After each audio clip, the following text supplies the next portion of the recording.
చైనాలో నుంచి నాస్తికుడిగా వచ్చాను. నేను విజ్ఞానమే నమ్మాను. నేను మెడికల్ స్కూల్లో కంటి నిర్మాణం చదువుతున్నప్పుడు నాకు అర్థమైంది మనిషి కంటి ఎంత క్లిష్టమో. విజువల్ సిగ్నల్ పట్టుకోవడం, అర్థం చేసుకోవడం కోసం లక్షల కోట్లు కణాలు సరిగ్గా వరుసలో ఉండాలి. ఆ సెల్స్ లో ఏదైనా ఒకటి సరిగా లేకపోతే ఆ వ్యక్తి అంధుడిగా పుడతాడు. అందుకే నాకు పెద్ద సమస్య వచ్చింది. ఆ సమయంలో నాస్తికుడైన నేను లోపల ఇన్ని కణాలు ఎలా ఏర్పడతాయో ఆశ్చర్యపోయాను. కొద్దిసేపు అంతా యాదృచ్ఛికం. అందుకే నేను ప్రొఫెసర్ని అడుగుతూనే ఉన్నా. ఆయన అన్నాడు, రా, క్రాస్ స్ట్రీట్ అంటే ఏమిటి? నేను అన్నా, అది కారు. అతను అన్నాడు, కారు మరి మనిషి కన్ను మధ్య తేడా ఏంటి? మనిషి కన్ను చాలా క్లిష్టమైనది. అతను అన్నాడు, సరే, ఊహించగలవా ఒక యాదృచ్ఛిక లోహపు ముక్క ఎలా కారు అవుతుందో? నేను అన్నాను, అసలు సాధ్యం కాదు. అతను అన్నాడు, మనిషి కన్ను ఎలా ఉంటుంది?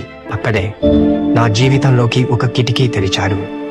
నాకు అర్థమయ్యేలా చేసింది. ఇది ఒక ప్రత్యేక ఉద్దేశంతో ఏర్పడింది. చూపు కోసం. అంటే దానికి వెనుక ఒక రూపకర్త, సృష్టికర్త ఉన్నాడు. నా ప్రయాణం నేను మొదలు పెడతాను.